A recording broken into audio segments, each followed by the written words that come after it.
네, 하나님 말씀 로마서 9장 4절과 5절 2절 보도록 하겠습니다. 로마서 9장 4절과 5절 같이 읽겠습니다. 그들은 이스라엘 사람이라 그들에게는 양자됨과 영광과 언약들과 율법을 세우신 것과 예배와 약속들이 있고 조상들도 그들의 것이요 육신으로 하면 그리스도가 그들에게서 나셨으니 그는 만물 위에 계셔서 세세 찬양을 받으실 하나님이시니라. 아멘.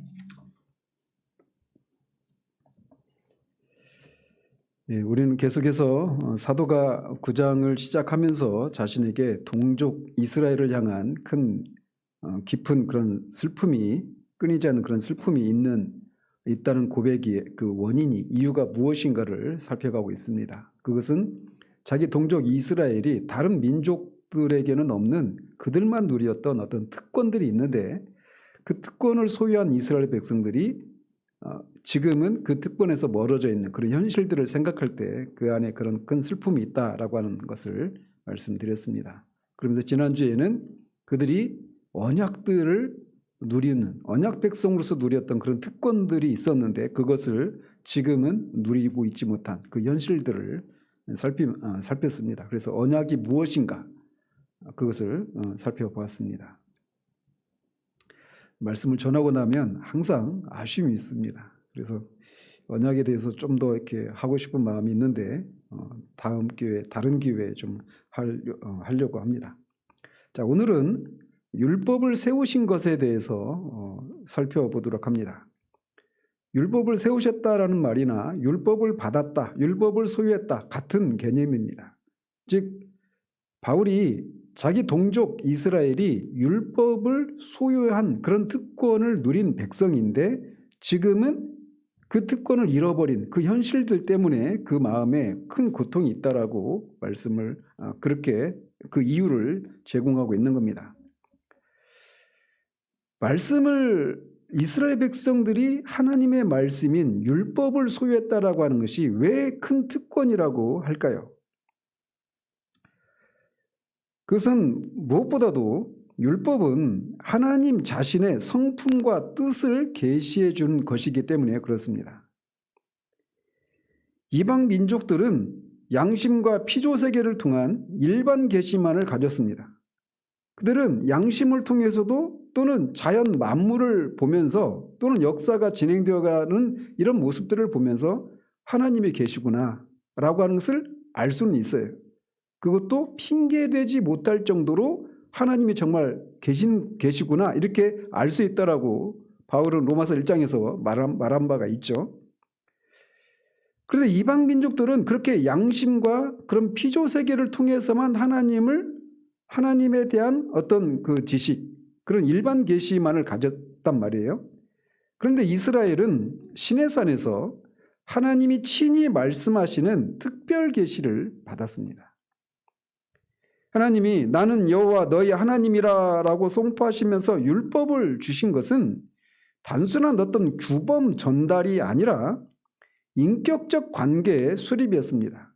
즉 하나님이 이스라엘에게 율법을 주시면서 나는 너희 하나님이 되고 너희는 나의 백성이라고 하는 그런 인격적인 관계의 수립이 율법을 주셨다라고 하는 것이 그것을 전제하고 있는 거예요.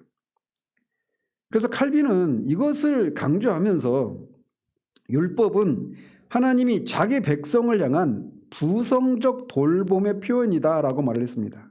아버지로서의 자녀를 돌보는 그런 표현으로서 주어진 것이 율법이다 이렇게 말을 했어요. 그래서 율법을 받은 것 자체가 다른 민족들과 구별되는 은혜라고 보았습니다. 즉 하나님이 율법을 주신 것은 단순히 도덕 체계를 전달하신 것이 아니라 아버지가 자녀에게 자신의 마음을 열어서 보이신 것이다 라고 칼빈은 이스라엘이 율법을 받은 것을 그렇게 해석을 합니다. 사실 이 내용이 율법을 하나님의 부성적인 돌봄의 표현이다라고 하는 이 칼빈의 이 율법에 대한 이 개념 이것이 굉장히 중요합니다. 칼빈이 이렇게 율법을 하나님의 부성적 돌봄의 표현으로 이해한 것은 그의 율법 신학에서 가장 핵심적인 통찰 가운데 하나입니다.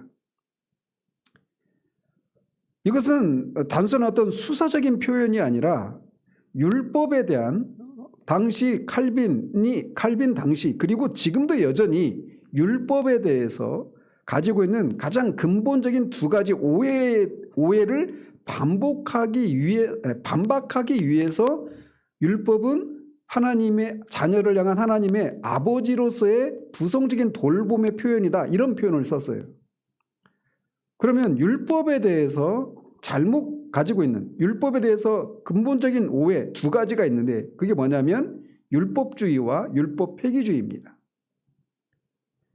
율법주의는 율법을 지킴으로 구원을 받기 위한 용도로 주어졌다라고 한 그렇게 생각하고 그렇게 율법을 지킴으로 구원을 받으려고 하는 사람들, 이런 사람들을 율법주의자라고 말하죠.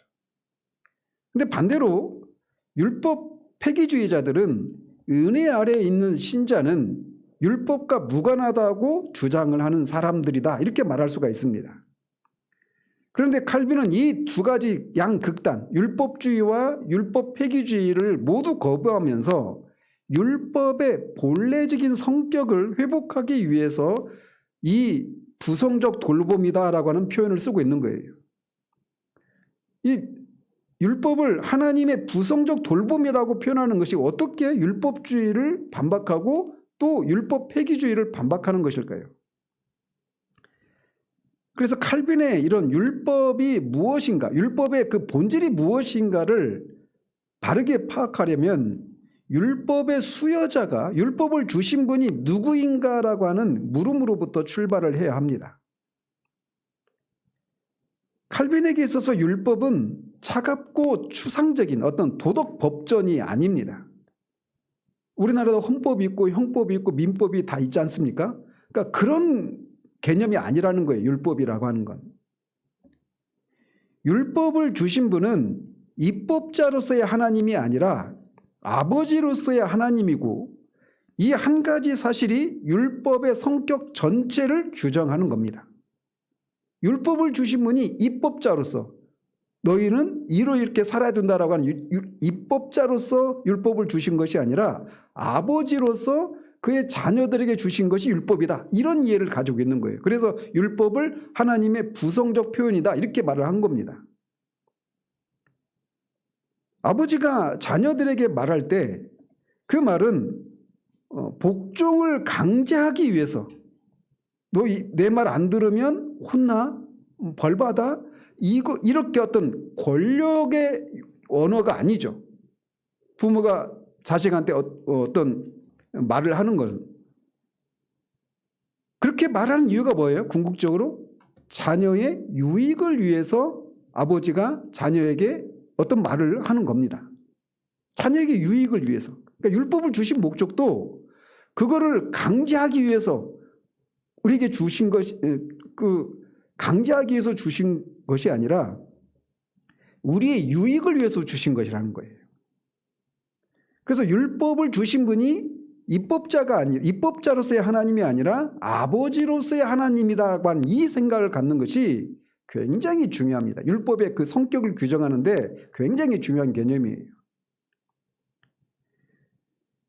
그는 기독교 강요 2권 7장 8장에서 일관되게 율법을 교사라고 이렇게 묘사를 합니다. 그 갈라디아서에서 몽학 선생이라고 하는 표현이 있죠.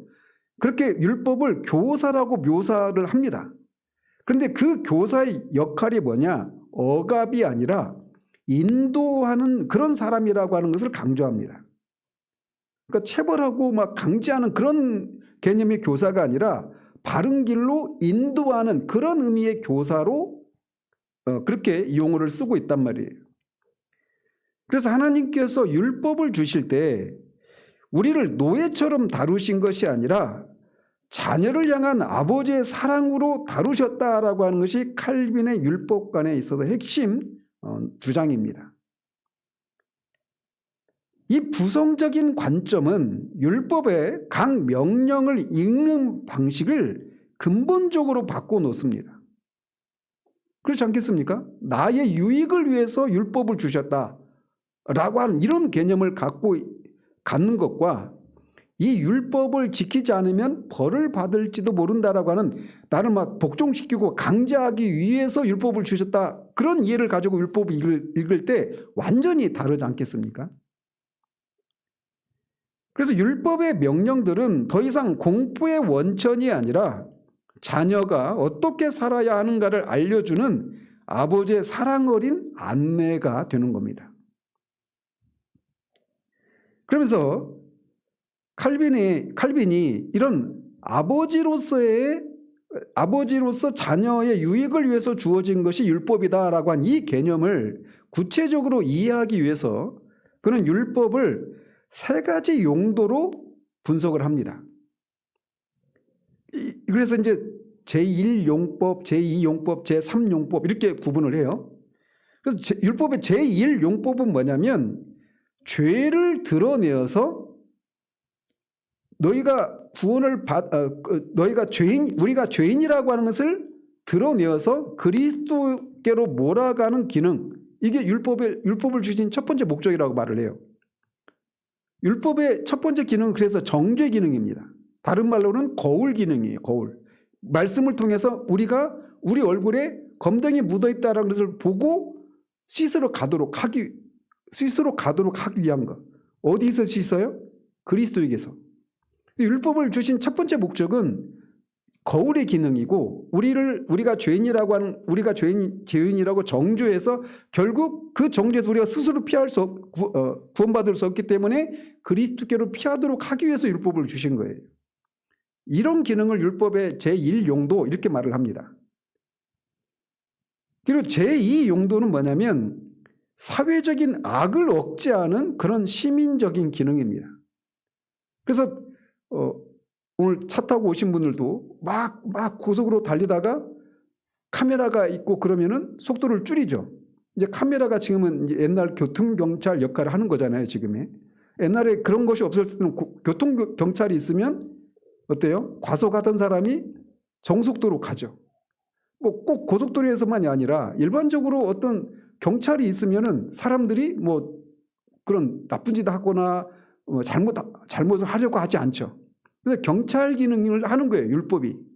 그래서 율법을 어기면 이런저런 벌을 받는다라고 하는 것을 통해서 사람들로 하여금 죄를 억제하는 기능이 율법의 제2용도입니다. 그러니까 넓게 보면 그것도 역시 뭐예요? 자녀를 유익하게 하기 위한 거죠.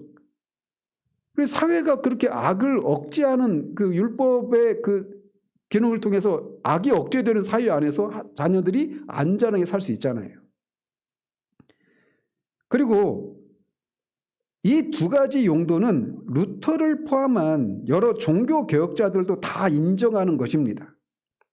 그런데 칼빈이 루터와 결정적으로 구별되는 지점이 율법의 제3용법이에요. 칼빈은 율법의 제3용법을 강조를 하는데, 어떤 제3용법이 뭐냐면, 이미 의롭다함을 받은, 칭의를 받은, 구원받은 신자의 삶을 안내하는 규범적 기능을 감당하기 위해서 율법을 주셨다 이렇게 말합니다. 무슨 말이냐? 구원받은 신자가 어떻게 살아야 되는가, 이거를 알려주기 위한 용도가 제3용법이다 이렇게 말을 하는 거예요. 루터가 율법의 죄의 폭로와 심판, 이 제1용법을 강조한 것과 달리 칼빈은 신자에게 있어서 율법의 본래적이고 적극적인 기능이 바로 이 제3용법이라고 보고 있습니다. 율법을 궁극적으로 주신 궁극적인 목적이 뭐냐? 구원받은 하나님의 백성은 어떻게 살아야 되는가? 이게 궁극적인 목적이라는 거예요. 그거를 제3용법 이렇게 말합니다. 다시 정리할게요. 제1용법은 정죄 기능을 하는 거예요. 그래서 우리가 죄인이라는 것을 깨닫고 그리스도께로 피하도록 하기 위해서 율법을 주신 거예요. 근데 구원 받은 다음에 그 다음에 어떤 삶이 있어야 되잖아요. 그죠? 근데 이제 제1용법은 그런 용도고, 이 용도는 뭐냐? 죄를 억제하는 그런 기능이 제2용법이다 이렇게 말하고, 3용법은 구원받은 신자가 어떻게 살아야 되는가, 조금 어려운 말로 삶의 규범으로서 주어진 것이다, 이렇게 말을 합니다. 근데 이 제 세 번째 용도가 율법을 주신 본래적인 목적이다, 이렇게 얘기를 하는 거예요. 이것이 의미하는 바는 중요합니다. 율법은 신자를 정죄하고 내쫓기 위한 것이 아니라 이미 그리스도 안에서 의롭다함을 받은 자녀에게 아버지의 뜻이 무엇인지를 알려주는 살아있는 안내서다라고 보는 겁니다. 저는 제 안에서 이게 말씀이 너무나 이렇게 드라마틱하게 확 달라져 버린 그런 경험이 있습니다. 회심하기 전에는 율법이, 특히 이제 구약성경 이런 레위기나 신명기나 이런 말씀을 읽으면 저는 돌을 몇 번을 맞아야 되는지 몰라요. 그러니까 성경 읽으면 성경이 되게 무서웠습니다. 왜냐하면 말씀이 저를 계속 너는 죄인이라고 정죄하니까. 근데 구원받은 다음에 말씀이 정말 저에게 완전히 정반대가 됐어요. 저한테 막 개인적으로 하나님 말씀하신, 명서봐, 나는 이걸 좋아하고 이걸 싫어한다, 이런 식으로 내가 나를 구원하신 하나님을 위해서 내가 어떻게 살아야 되는가를 하나님이 세세하게 알려주고 계시는 그런 안내서로 저한테 막 다가오더라고요. 그래서 신자가 율법을 따를 때 그는 공로를 쌓는 것이 아니라 아버지의 뜻에 자녀로서 응답하고 있는 것입니다. 이게 칼빈이 가지고 있는 율법에 대한 기본적인 생각이에요. 자, 그러면서 칼빈이 이렇게 율법을 부성적인 율법 이해가 이렇게 율법이 아버지로서의 하나님이 구원받은 자녀에게 어떻게 살아야 되는가를 알려주는 그런 안내서다, 이렇게 생각할 때는 어떤 전제가 하나 먼저 깔려 있습니다. 어떤 전제가 깔려 있을까요? 그것은 이미 존재하는 언약 관계입니다. 즉 다른 말로 말하면 아버지가 자녀에게 이렇게 저렇게 살라라고 말할 수 있는 것은 그렇게 살면 네가 비로소 내 자녀가 된다, 이게 아니라 이미 너는 내 자녀니까 너는 이렇게 살라라고 하는 이 언약 관계가 이미 성립이 되어 있다는 것이에요. 이게 먼저 전제되어 있다는 겁니다. 그래서 율법을 지킴으로써 아버지와 자녀의 관계, 사랑의 관계를 맺기 위해서 율법을 지키는 것이 아니라 이미 아버지와 자녀의 관계, 이 사랑의 관계가 이미 맺어져 있고 그 사랑의 관계에서 그 율법을 지키는 것을 통해 그 사랑을 표현하는 것, 이게 율법의 그 본 용도라는 거예요. 그래서 율법은 언약 밖에 있는 자를 언약 안으로 끌어들이는 도구가 아닙니다. 율법을 지켜서 이제 하나님과 우리가 언약 관계를 맺는 그런 용도가 아니라는 거예요. 율법은 언약 안에 이미 있는 자에게 그 언약을 맺은 백성으로서, 언약 백성으로서 어떻게 살아야 하는가를 우리에게 알려주기 위해서 주신 것이라는 거죠. 이 순서는 칼빈에게 있어서 절대적입니다.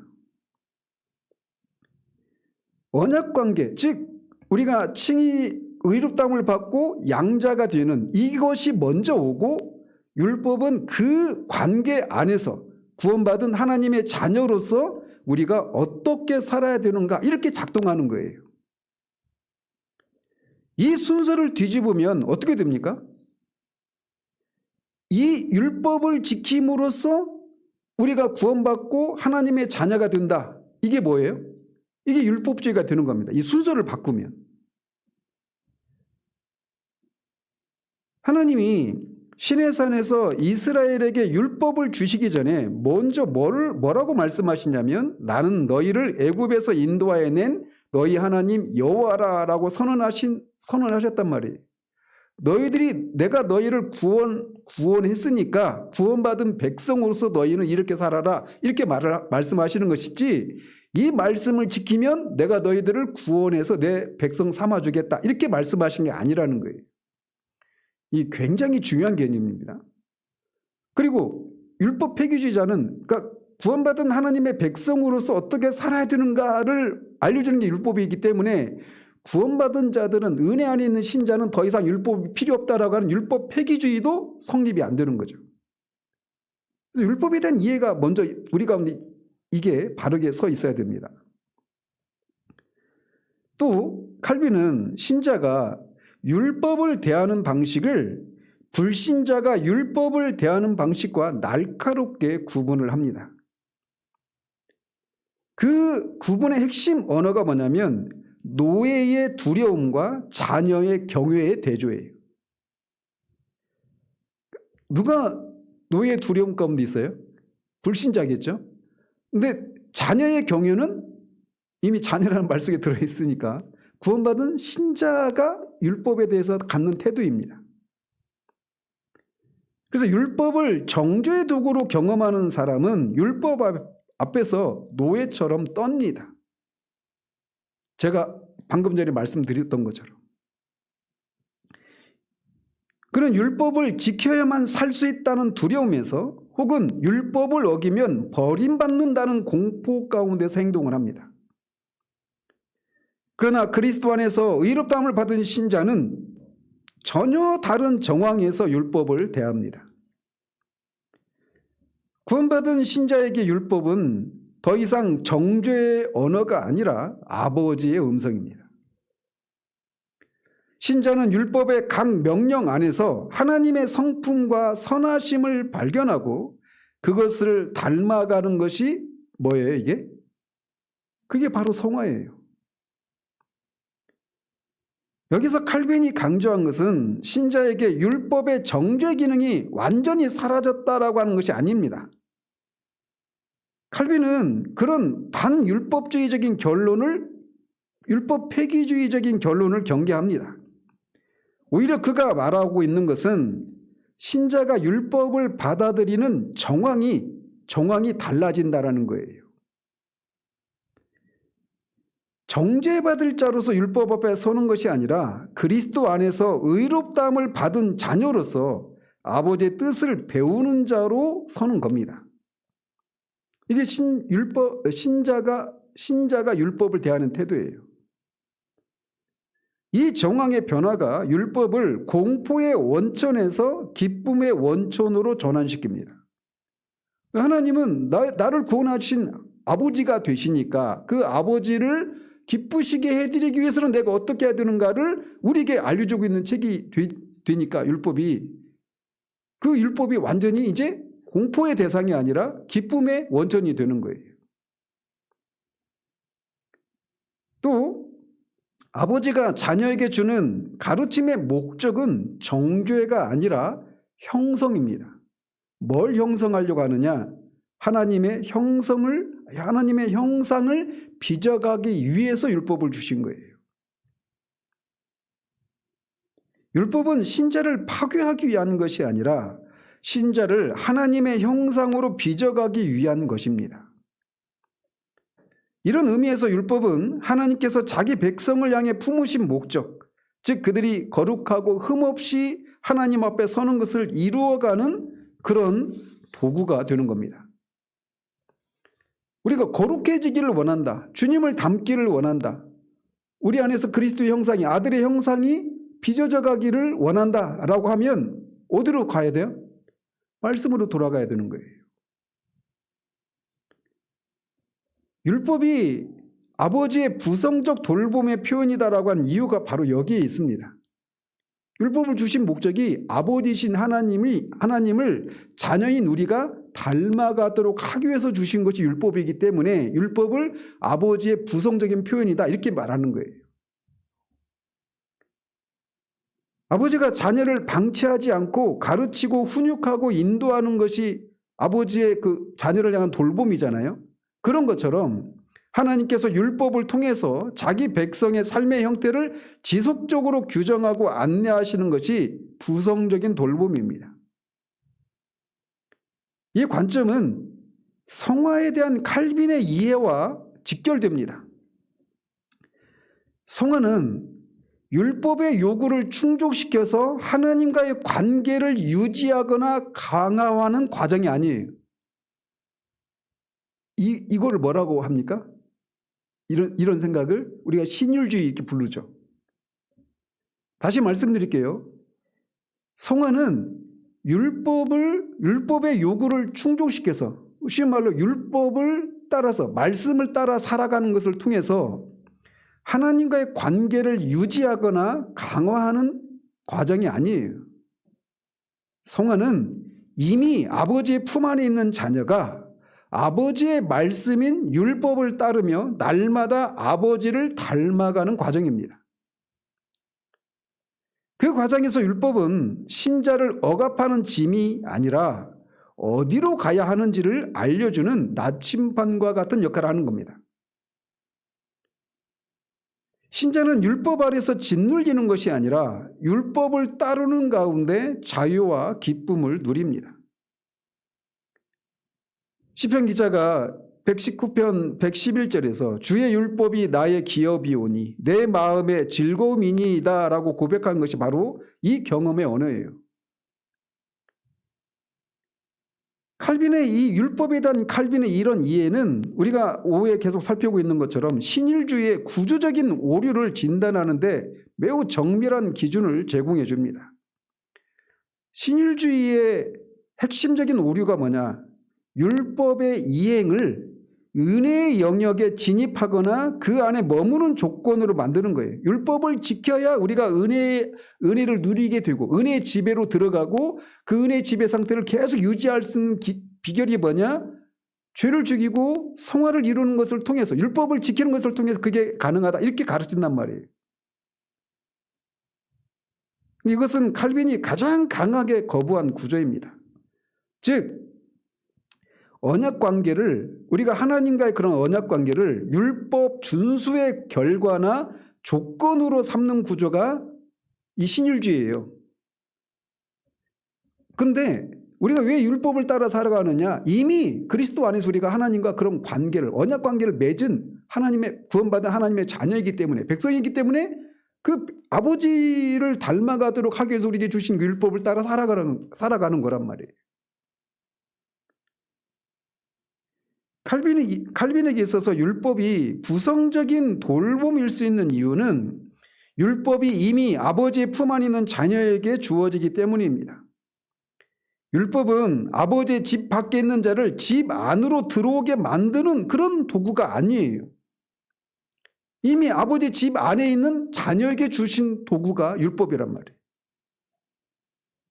따라서 신자의 순종과 회개를 성령의 사역에 선행하는 조건으로 제시하거나 우리가 순종하고 회개를 해야 성령께서 비로소 역사하시고 우리를 은혜의 지배를 받게 한다라고 하는 그런 조건으로 그것이 그런 조건이라고 말을 하거나 또는 그리스도 안에 거하는 것을 연합과 분리해서 인간의 도덕적인 노력의 산물로 만드는 그런 신학은 칼빈의 언어로 말하자면 율법의 부성적인 성격을 훼손하는 겁니다. 그것은 율법을 아버지의 사랑의 표현으로 받아들이는 대신 다시 공로적인 구조 안에 집어넣는 것이기 때문에 그렇습니다. 율법을 지켜야 비로소 하나님의 사랑을 우리가 풍성히 경험하고 그 은혜의 지배의 상태 가운데 머무르는 게 아니란 말이에요. 이미 우리가 그런 존재이니까 율법을 따라 살아가는 거란 말이에요. 칼빈에게 율법은 언제나 복음의 빛 안에서만 바르게 기능을 합니다. 율법은 복음이 가져다준 관계를 전제할 때만 부성적인 돌봄이 되고 그 관계를 전제하지 않을 때 율법은 다시 정죄의 도구로 전락하고 맙니다. 그래서 이 첫 번째 이 목적이 칼빈이 이렇게 율법을 하나님의 부성적인 돌봄의 표현이다 이렇게 부를 때 그것은 율법에 대한 단순한 호의적인 태도를 표현하는 것이 아닙니다. 그 표현 하나가 굉장히 중요한 내용들을 많이 담고 있죠. 그래서 율법의 성격, 목적, 기능 그리고 그것을 받아들이는 자의 그 삶의 정황 전체를 하나의 통합된 신학적인 시각으로 재정의하고 있는 거예요. 그래서 율법은 하나님의 부성적인 사랑의 표현이다. 그래서 이미 우리가 의롭다움을 받은 하나님의 자녀이기 때문에 아버지가 되시는 하나님이 자녀된 우리에게 아버지의 형상을 닮아가도록 하시기 위해서 우리에게 주신 것이 율법이에요. 그래서 이미 율법이 구원받은 신자에게는 율법이 그런 개념이란 말이에요. 율법의 수혜자는 아버지이시고 율법의 목적은 하나님의 형상을 형성하는 것이고 율법의 전제는 언약 관계입니다. 하나님과 이미 우리가 그리스도를 통해서 하나님과 언약을 맺은 언약의 자녀이다라고 하는 것이 전제되어 있고 율법을 따라서 우리가 살아가는 것은 노예 두려움이 아닌 자녀로서 하나님을 경외하면서 나오는 거예요. 이 네 가지가 함께 붙들릴 때, 즉 네 가지가 뭐냐 또 하시겠는데 율법의 목적이 형성이고 율법의 전제는 언약 관계이고 율법의 수혜자는 아버지이시고 율법에 대한 신자의 응답은 노예의 두려움이 아닌 자녀의 경이다라고 하는 이 네 가지. 이 네 가지가 함께 붙들릴 때 율법은 은혜의 적이 아니라 은혜의 동반자로 복음에 대립되는 그런 것이 아니라 복음의 열매를 담아내는 그릇으로 바르게 이해가 됩니다. 어쨌든 얘기가 길어졌지만 이스라엘에게 하나님이 율법을 주셨어요.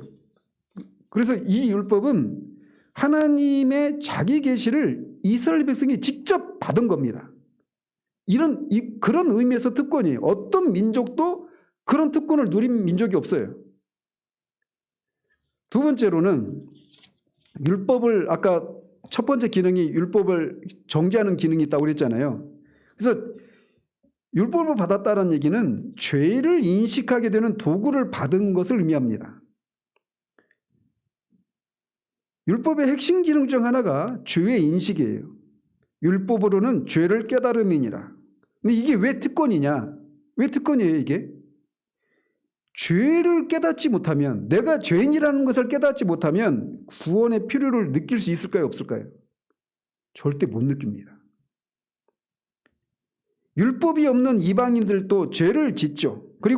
그런데 율법을 받은 이스라엘은 죄의 깊이와 하나님의 거룩하심 사이의 간극을 이방인과 비교할 수 없이 깊이 볼 수 있습니다. 존 오웬은 율법의 이 기능을 복음의 예비교사라고 하는 관점에서 읽습니다. 즉 율법이 정죄를 드러낼수록 은혜의 필요가 더욱 선명해집니다. 그죠? 율법을 통해서 내가 죄인이라는 사실들을 깨달으면 깨달을수록 나한테는 정말 은혜가 필요하다라고 하면서 깨닫게 돼요. 따라서 바로 그런 율법을 소유한 것은 결국 그리스도에게로 나아가는 특권적인 통로였습니다.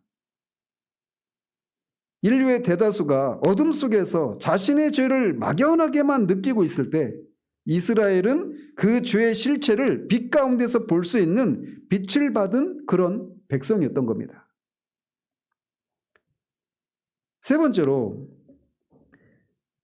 율법은 그리스도를 예표하는 예언적인 체계를 율법을 받았다라고 하는 것은 그리스도를 예표하는 예언적인 체계를 받은 것을 의미합니다. 특히 의식법이 있죠. 의식법, 제사제도나 제사와 관련된 여러 가지 것들, 그 다음에 어떤 정결 규례들 또는 절기들, 제사장직 이런 것들은 이런 모든 것은 그리스도를 예표하는 상징 체계입니다.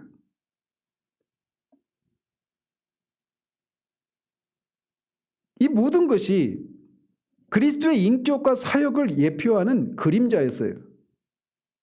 제사제도며 제사장직이며 정결 규례며 절기들 이런 것들은 다 그리스도의 인격과 사역을 예표하는 그림자였어요. 그런데 이스라엘은 다른 어떤 민족도 갖지 못한 방식으로 수천 년에 걸쳐서 그리스도의 오심을 준비하는 교육을 받은 특별한 민족이었습니다. 바빙크는 율법의 이런 의식적인 규례들을 그리스도 안에 있는 실체 그림자로 보았습니다. 그러면서 이스라엘이 이런 상징 체계를 소유한 것을 그리스도의 계시의 점진적 전개에서 결정적 위치를 차지한 것이다 라고 이렇게 평가를 합니다. 그래서 이런 우리가 지난주에 언약에 대해서 살폈잖아요. 오랜 세월 동안 하나님이 언약을 통해서 여자의 후손으로 오실 그 구원자가 누구인가를 계속 보여주시죠. 점점 구체화시키고. 근데 그렇게 인류를 구원할 그 메시아가 어디서 어떻게 오신다라고 하는 것을 받은 민족은 이스라엘밖에 없어요. 이스라엘이 드린 모든 제사는 오실 분을 가리키는 손가락 역할을 했습니다. 손가락이 가리키는 얼굴은 아직 오지 않았지만 손가락의 정교함은 오실 분의 영광을 이미 선포하고 있었습니다. 제사제도나 제사장이나 절기나 이런 정결 규례를 통해서 말이죠.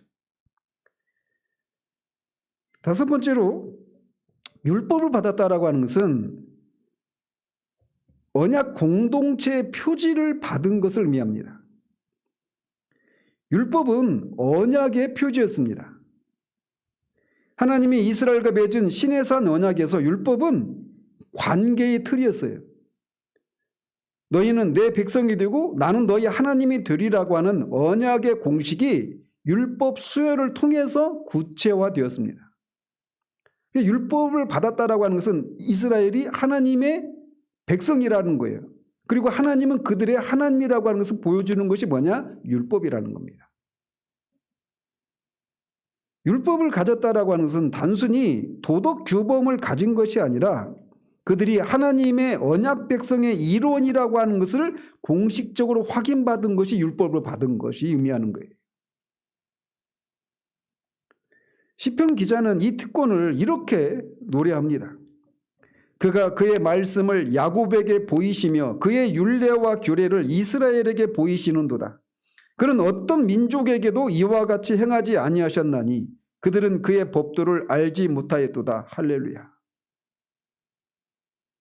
이방 민족들은 이 특권 밖에 있었습니다.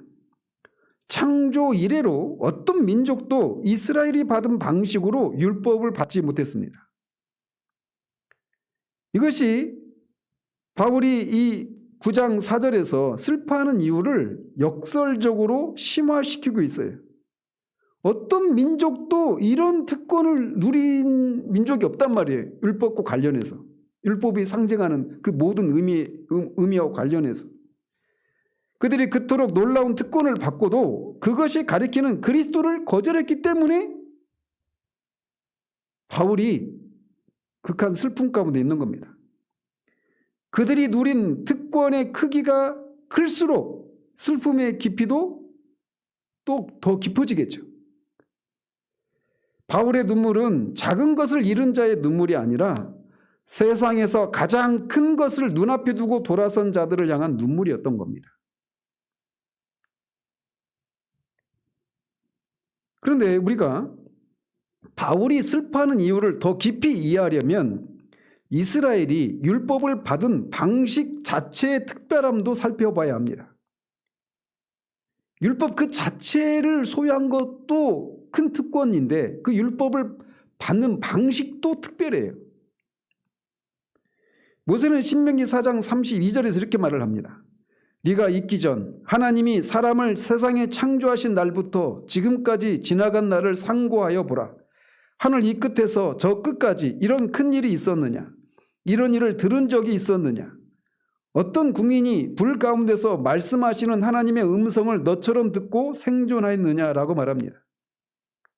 모세는 이제 그 신명기는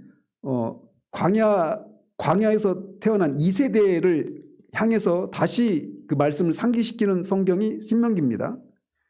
그들에게 이렇게 말을 하는 거예요. 그래서 창조 이래로 이런 일이 있었느냐라고 하는 말을 통해서 인류가 창세 이후로 어떤 민족이 너희들과 같은 방식으로 말씀을 받은 민족이 있느냐라고 물어요. 별로 없다는 얘기죠. 그래서 모든 인류 역사 전체를 뒤져도 유례가 없는 사건이다. 이스라엘이 이 하나님으로부터 율법을 받은 이 사건이 이렇게 말을 하는 겁니다. 그러면서 세 가지 의미가 있어요.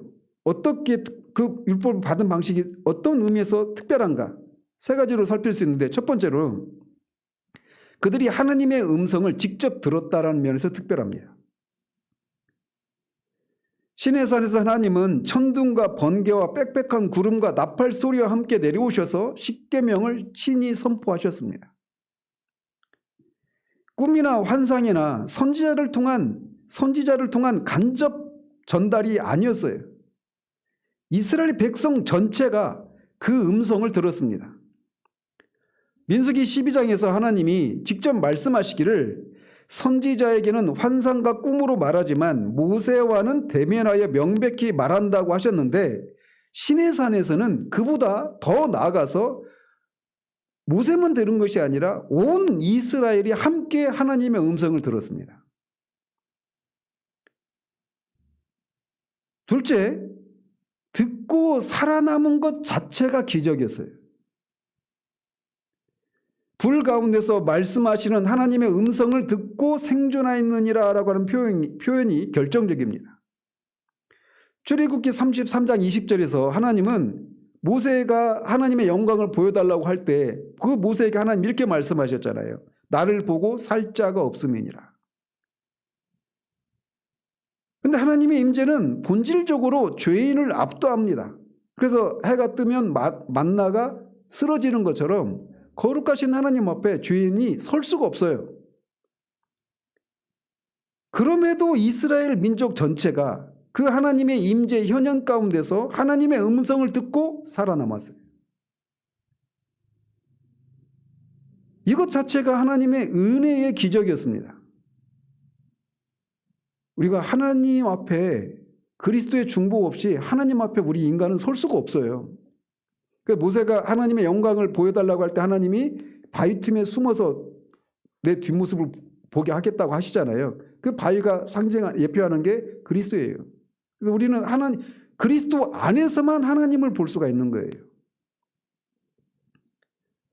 아무튼 이렇게 하나님의 음성을 듣고도 살아남았다라고 하는 그것이 또 율법을 받는 방식에 있어서 특별함입니다. 세 번째로는 율법이 하늘로부터 내려왔다라는 거예요. 36절에 보면 여호와께서 하늘에서부터 그의 음성을 네게 들려 너를 교훈하시며 라고 하는 표현이 있는데, 그 표현 속에서 하늘은 단순히 어떤 공간의 개념이 아닙니다. 우리가 보는 그냥 그런 하늘, 그런 공간의 개념으로서 하늘을 말하는 게 아니에요. 거기서 말하는 하늘은 하나님의 초월적인 권위와 영역으로부터 이 땅으로 내려온 말씀이라고 하는 것을 이렇게 말하고 있는 겁니다. 즉 율법의 기원이 인간이 아니라 창조주 하나님 자신임을 못 받고 있는 선언이에요.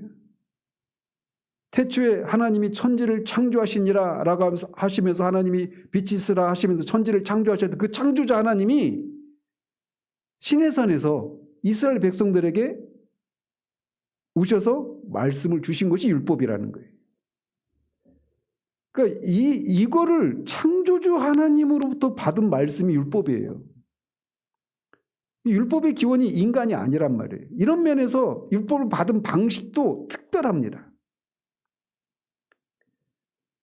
근데 히브리서 기자는 이 신명기 방금 살펴본 신명기 4장의 이 장면을 이제 12장 18절 21절에 보면 그게 나오는데, 이 율법을 받은 장면을 신명기 4장은 어때요? 율법을 받은 방식이 어떤 영광스러움 이런 게 초점이 맞춰져 있죠.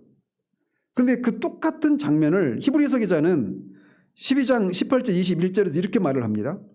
너희가 이룬 곳은 만질 수 있고 불이 붙는 산과 침침함과 흑암과 폭풍과 나팔소리와 말하는 소리가 아니라 그 소리를 듣는 자들은 더 말씀하지 아니하시기를 구하였으니 이는 짐승이라도 그 산에 닿으면 돌로 침을 당하리라 하신 명령을 그들이 감당하지 못함이라. 또 그 나타나는 것이 이렇듯 무서움으로 모세도 이르되 내가 심히 두렵고 떨린다 하였느니라. 그래서 히브리서 기자가 이 신명기 4장에서 모세가 말했던 이거를 히브리서 기자는 이렇게 말을 하고 있는 거예요. 그래서 히브리서 기자의 이 그 강조점이 어디 있느냐면 율법의 중보자 모세 자신도 두렵고 떨렸다고 말을 하고 있는 겁니다. 이스라엘 백성들만 두렵고 떨린 것이 아니라 모세도 두렵고 떨렸다 이렇게 말하고 있어요.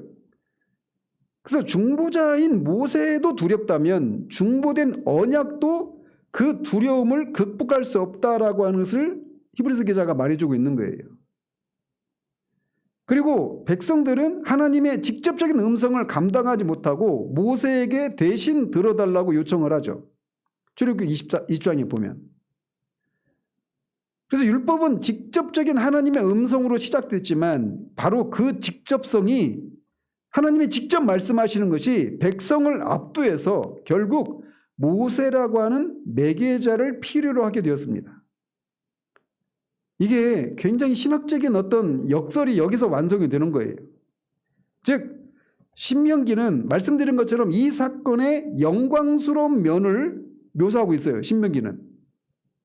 근데 히브리서는 동일한 사건에 감당할 수 없는 면을 강조하고 있습니다. 그런데 똑같은 사건인데 신명기는 영광스러운 면을 부각시키고 있고 히브리서 기자는 감당할 수 없는 면을 부각시키고 있어요. 서로 모순처럼 보이지만 모순이 아닙니다. 이 두 장면을 통해서 율법을 수여하신 것의 본질을 완전하게 드러내고 있습니다. 즉 율법 수여는 율법을 주신 것은 하나님의 영광의 직접적인 현현이기 때문에 특권입니다. 그죠? 창조주 하나님이 직접 그렇게 나타나셔서 율법을 주신 것이기 때문에 특권이에요. 그런데 동시에 바로 그 하나님의 영광의 직접적인 현현이었기 때문에 직접 나타나셔서 주셨기 때문에 죄인은 그것을 감당할 수가 없었습니다. 즉 율법에 가진 그 영광스러움, 즉 율법의 탁월함이 동시에 율법의 한계를 드러내고 있는 거예요. 칼빈은 이것을 이렇게 정리를 했습니다. 시내산의 율법 수여는 하나님의 위엄을 있는 그대로 드러냈기 때문에 경외스러웠으나 죄인은 그 위엄 앞에서 살 수 없었다. 그러나 새 언약은 동일한 하나님의 위엄이 그리스도 안에서 은혜로 옷 입혀져 나타나는 것이다. 두려움의 원인이 제거된 것이 아니라 그 두려움을 감당할 의가 그리스도 안에서 공급된 것이다 라고 이 신명기와 히브리서 이 두 똑같은 장면을 히브리서와 신명기가 다른 점을 강조하는 것을 이렇게 조화시키고 있어요. 그런데 우리가 이 대목에서 이스라엘 백성을 우리가 바울과 모세가 이 두 중보자의 심정을 우리가 대조해 보는 것이 바울이 가진 이 슬픔이 어떤 성격인가를 우리가 볼 수가 있습니다. 이스라엘 백성을 40년 광야길에서 인도하면서 온갖 고난을 감내하고 마침내 가나안 땅을 눈앞에 두고도 느보산 정상에서 바라보기만 하다가 그 땅에 들어가지 못한 모세의 그 비극과 로마서 9장에 눈물을 쏟는 바울의 모습 사이에는 깊은 평행이 존재합니다. 가장 강력한 비슷한 점은 두 사람이 모두 자기 민족을 위해서 자신의 언약적인 지위를 내놓으려고 했다라는 거예요. 그래서 모세도 금송아지 사건 때 하나님이 그들을 다 진멸하고 모세를 통해서 새로운 민족을 형성하시겠다라고 하는 이 말씀 앞에 중보하죠. 그러면서 어떻게 간구하냐면 그렇지 아니하시오면 원하건대 주께서 기록하신 책에서 내 이름을 지워버려 주옵소서라고 중보합니다. 근데 바울도 9장 3절에서 내 자신이 저주를 받아 그리스도에게서 끊어질지라도 원하는 바로다라고 합니다. 두 사람 모두 자기 민족을 위해서 자신의 생명을 내놓으려는 인간적으로는 불가능한 그런 중보의 열망을 이렇게 표현하죠. 이런 면에서 서로 평행을 이루고 있어요.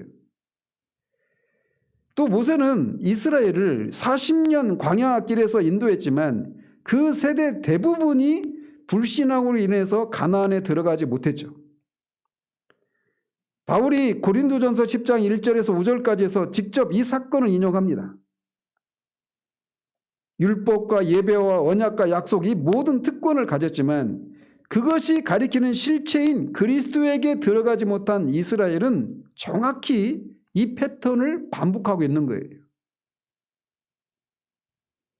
그리고 모세가 느보산에서 가나안 전체를 바라보았듯 바울도 이스라엘이 누렸어야 할 구원의 실체를 복음 안에서 이미 보고 있습니다.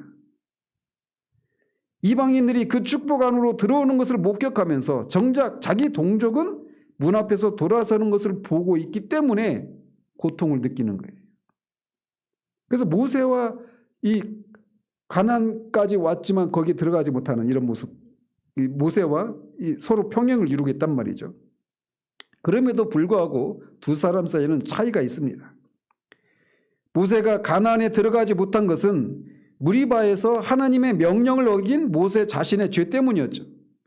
반면 바울의 슬픔은 바울의 실패에서 오는 것이 아닙니다. 이런 면에서 차이가 있어요. 그리고 또 신학적으로도 차이가 있습니다. 모세는 그리스도의 예표예요. 모세가 이스라엘을 이끌었지만 가나안에 들어가지 못하고 여호수아가 들어가게 해야 했던 것, 여호수아가 예수합니다. 이 예수예요. 그래서 그렇게 되잖아요. 모세가 가나안 땅에 그 자기 백성을 인도하지 못하고 그의 후계자인 여호수아, 예수가 가나안 땅에 들여보냈단 말이에요. 역사적으로. 근데 그것이 그리스도를 예표하는 장면이란 말이에요. 즉 뭘 말해주느냐, 모세는 율법의 중보자죠. 그래서 율법으로는 안식에 들어갈 수 없음을 예표적으로 선포하고 있는 거란 말이에요.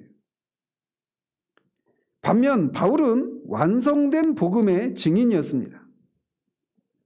결국 두 사람에게서 공통적으로 빛나고 있는 게 있는데 그게 뭐냐, 하나님의 특권을 받은 백성이 그 특권이 가리키는 실체로 들어가지 못하는 것을 목격하면서 자기 자신을 그 백성을 위한 대속물로 내놓으려고 했다라고 하는 것, 이것이 두 사람 사이에 나타나는 공통점입니다.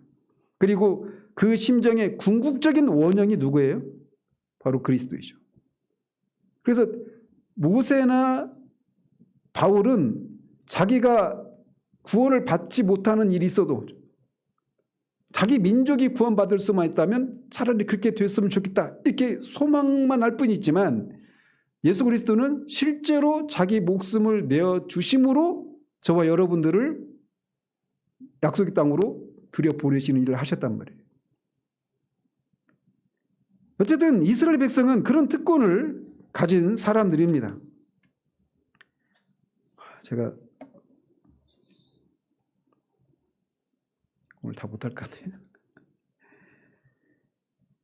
자, 그런데 이스라엘 백성이 율법을 소유했다고 하는 것만으로도 이미 그런 특권을 가진 사람이에요. 근데 바울의 고통이 더 크게 되는 건 뭐냐, 새 언약, 이 옛 언약인 율법을 소유하고 있다고 하는 것만으로도 큰 특권인데 그 옛 언약이 가리키고 있는 실체인 그리스도를 그들이 믿지 않음으로 말미암아서 그들이 그 새 언약의 그 특권을 누리지 못하게 된 것, 이것이 더 큰 고통인 거예요. 이스라엘이 소유한 율법의 특권이 이렇게 크다면 새 언약 안에서 신자가 받은 것은 얼마나 더 크겠습니까? 새 언약 안에서 이방 신자가 받은 특권을 예레미야와 에스겔서에서 약속하고 있습니다. 이게 새 언약이죠. 예레미야 31장 33절 이렇게 되어 있어요. 나 여호와가 말하노라. 그러나 그날 후에 내가 이스라엘 집과 맺을 언약은 이러하니 곧 내가 나의 법을 그들의 속에 두며 그들의 마음에 기록하여 나는 그들의 하나님이 되고 그들은 내 백성이 될 것이라. 또 에스겔서 36장 26절 27절에 또 새 영을 너희 속에 두고 새 마음을 너희에게 주되 너희 육신에서 굳은 마음을 제거하고 부드러운 마음을 줄 것이며 또 내 영을 너희 속에 두어 너희로 내 율례를 행하게 하리니. 이 에스겔서와 예레미야 여기가 새 언약인데 이 두 본문에서 가장 먼저 눈에 들어오는 것은 주어입니다. 주어가 누구냐면 다 하나님이에요. 내가 두며 내가 기록하리라. 내가 주되 내 영을 두어. 주어가 일관되게 하나님이십니다. 즉 이 언약은 이 새 언약은 약속이지 조건이 아니에요.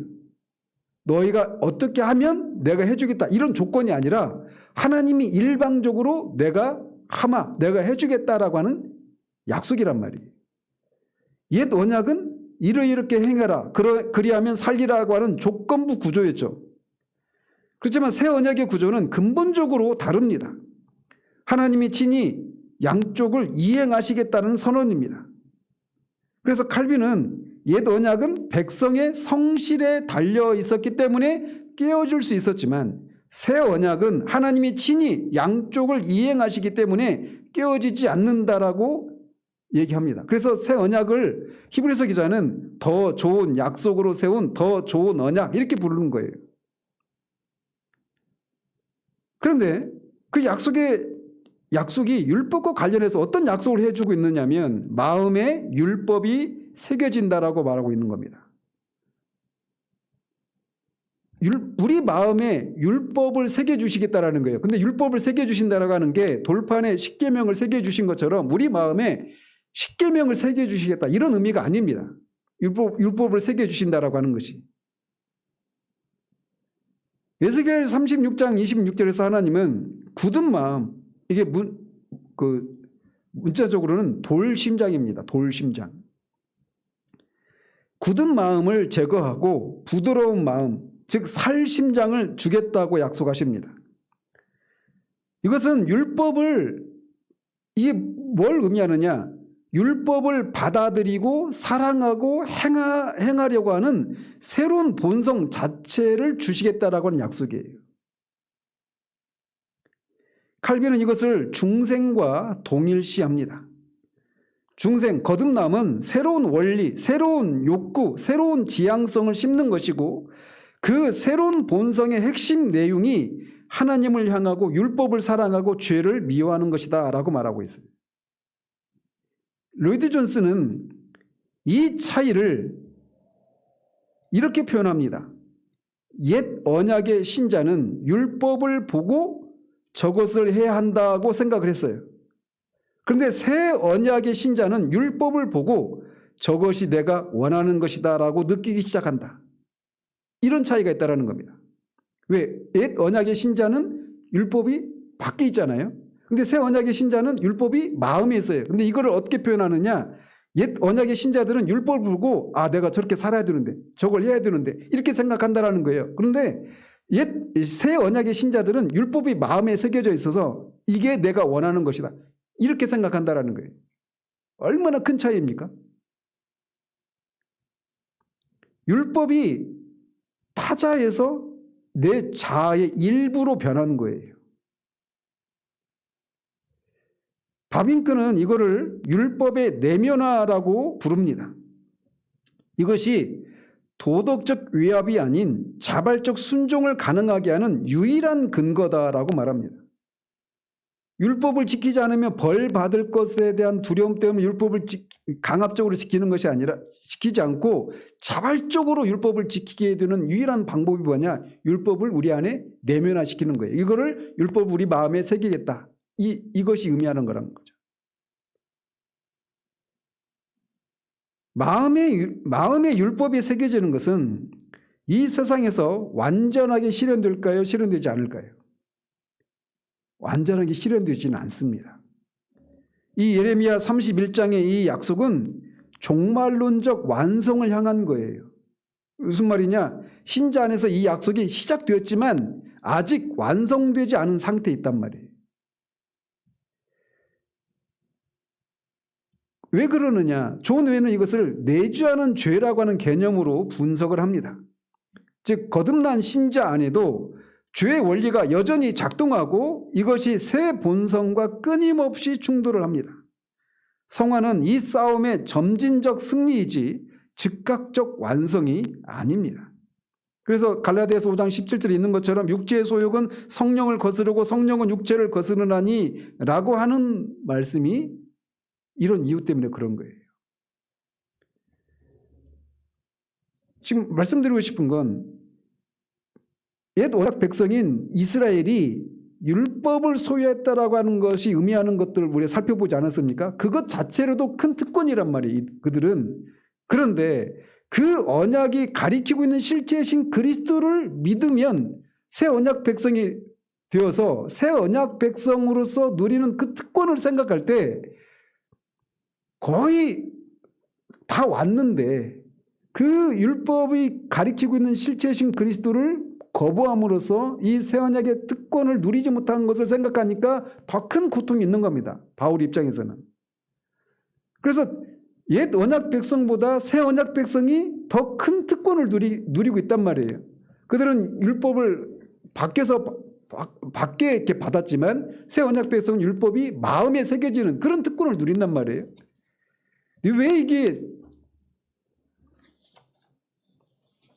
왜 이게 특권인가? 이것까지만 할게요. 이렇게 해도 제가 준비한 것의 절반밖에 못했습니다.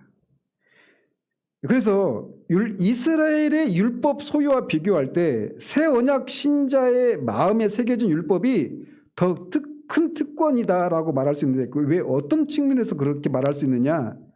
6가지인데 간략간략하게 말씀드릴게요. 왜냐하면 외부 강제에서 내부 변화의 차이가 있습니다. 즉 순종의 동력이 달라요. 시내산 율법은 돌판에 새겨졌죠. 그리고 이것은 순종을 요구하지만 그 요구를 이행할 능력을 공급하지 않습니다. 그죠? 바울이 로마서 7장 12절에서 율법은 거룩하고 계명도 거룩하며 의롭고 선하다라고 말하면서 이어서 선한 것을 행하기를 원하는 나에게 악이 함께 있다라고 탄식하는 것이 바로 이 구조죠. 율법은 우리에게 강요는 하지만 율법을 지킬 수 있는 능력을 제공하지는 않아요. 그런데 새 언약의 율법은 성령께서 신자의 마음에 쓰십니다. 이제 순종의 동력이 외부에서 주어지는 명령이 아니라 내부의 새로운 본성에서 나오는 거예요. 그런 면에서 큰 특권이죠. 새 언약 백성이. 두 번째는 조건적 요구에서 효과적 약속이라는 차이가 있습니다. 언약 구조가 달라요. 시내산 언약의 구조는 이것을 행하라 그리하면 살리라라고 하는 그런 구조입니다. 그래서 이스라엘의 복은 그들의 순종에 달려 있었고 불순종은 저주를 가져왔죠. 그러니까 신율주의적인 생각은 여전히 구약에 머물러 있는 거예요. 내가 죄를 죽이는 실천을 하는 것을 따라서 은혜의 지배 안으로 들어가거나 유지가 된다라고 하는 이것은 여전히 신자의 순종이 그 은혜의 언약을 누리는 어떤 조건으로 제시하고 있기 때문에 이거 여전히 구약에 머물러 있는 거란 말이에요. 그런데 새 언약은 하나님이 친히 이행하시는 약속입니다. 그래서 히브리서 8장 6절에서 새 언약을 더 좋은 약속으로 세운 더 좋은 언약이라고 부르는 이유가 바로 여기에 있는 거예요. 세 번째로 그림자에서 실체로의 차이가 있습니다. 이스라엘이 소유한 율법, 특히 의식법은 그리스도를 향한 그림자였습니다. 신자는 그 손가락이 가리키던 그리스도 자신을, 그런데 이제 새 언약에서는 그 손가락이 가리키던 그리스도 자신을 소유하고 있습니다. 오해는 히브리서 주석에서 이것을 이렇게 강력하게 전개합니다.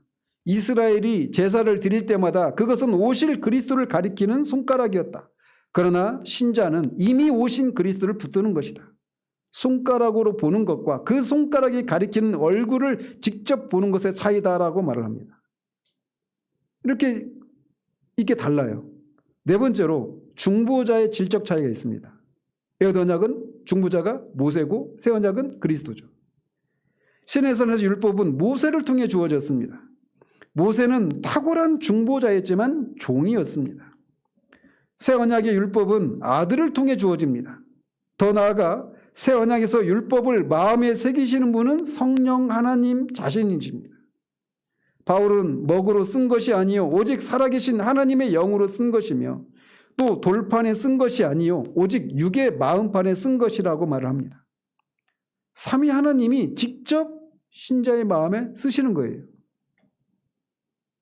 다섯 번째로 율법의 정조에서 율법의 성취의 차이가 있습니다.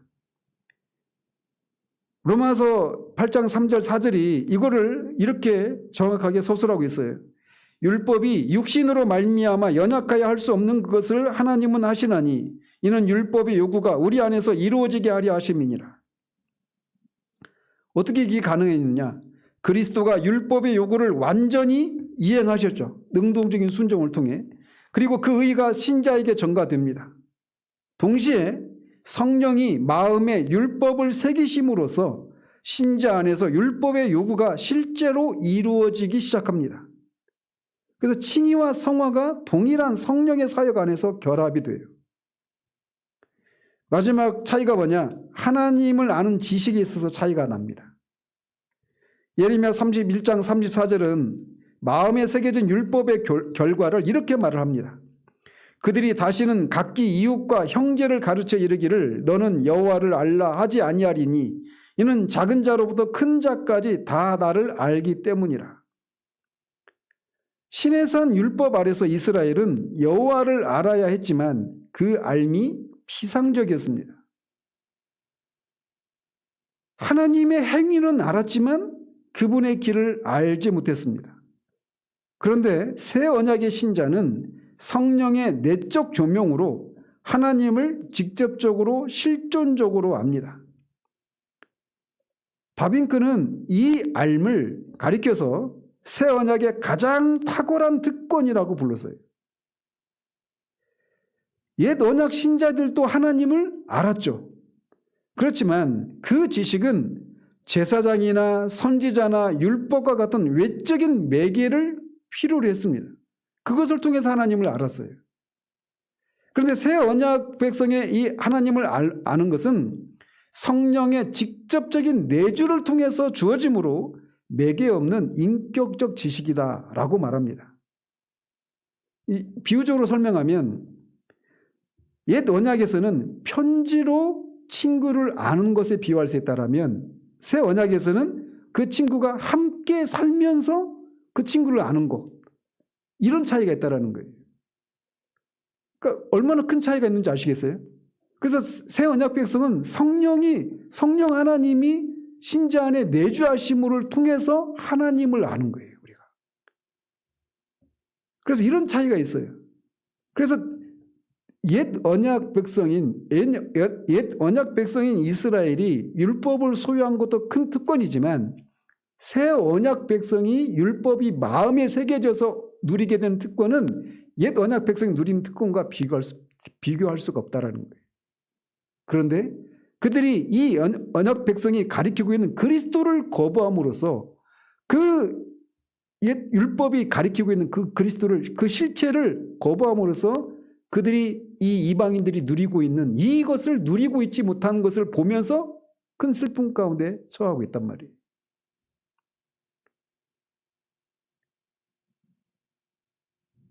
다음 주에는 말씀이, 그러니까 아까 하나님의 부성적인 표현이요, 하나님 자신이 어떤 분이신지를 보여주는 것이요, 죄를 깨달아서 그리스도께로 인도하는 그런 역할을 하는 데서 그런 의미가 있고 막 이런 얘기를 했잖아요. 근데 말씀이 우리에게 주는 유익, 말씀을 소유하고 있기 때문에 말씀을 통해서 우리가 누리는 유익을 생각할 때도 이들이 받은 특권이 얼마나 큰가라고 하는 것을 더 살펴보려고 합니다.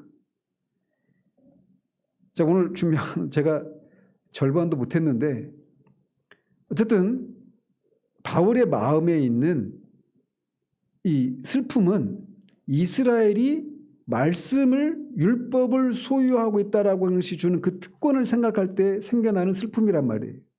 말씀드리고 싶은 건 율법을 소유하고 있는 것이 큰 특권이라고 하는 바울의 그 의식. 그런데 더더군다나 우리는 밖에 있는 말씀이 아니라 우리 마음에 율법이 새겨져 있는 새 언약 백성으로서 우리는 얼마나 더 큰 특권을 우리가 누리고 있는가를 우리가 바르게 아는 것이 필요한 거예요. 그러면은 율법이 우리 마음에 새겨져 있으니까 이제 더 이상 이 기록된 말씀은 필요 없습니까? 그 관계가 뭐냐? 말씀을 우리가 말씀이 우리에게 주는 유익은 또 뭐냐? 이런 것들을 우리가 살피고자 해요. 말씀을 가지고 있는데 그 말씀을 통해서 우리에게 진짜 그 말씀이 담겨 있는 그 진짜 그 생명을 누리기 위해서는 반드시 성령의 조명하심과 감동하심이 필요합니다. 이런 것과 관련된 내용들을 다음 주에 한 번 더 이어서 살펴보도록 하겠습니다. 이거는 오늘 결론, 우리가 정말 말씀을 우리가 소유하고 있다라고 하는 것이 바울이 그렇게 애통해야 할 만큼 큰 특권이라고 생각하고 있는지, 우리는 말씀을 그렇게 생각하고 있는지 먼저 돌아볼 필요가 있어요. 말씀을 주신 목적이 하나님이 부성적인 그런 사랑의 표현으로 우리에게 율법을 주신 것이라고 하는데 과연 말씀이 우리에게 그렇게 다가가고 있는지 돌아봐야 돼요. 근데 신부는, 우리 지유는 그런 지위인데 그 실체를 그 말씀을 그렇게 우리가 누리고 있지 못하다면 여전히 말씀을 주신 그 하나님의 마음에 슬픔을 드리고 있는 일이라는 것을 우리가 인식할 필요가 있다는 거죠. 자, 오늘은 여기까지 하도록 하겠습니다. 기도하겠습니다.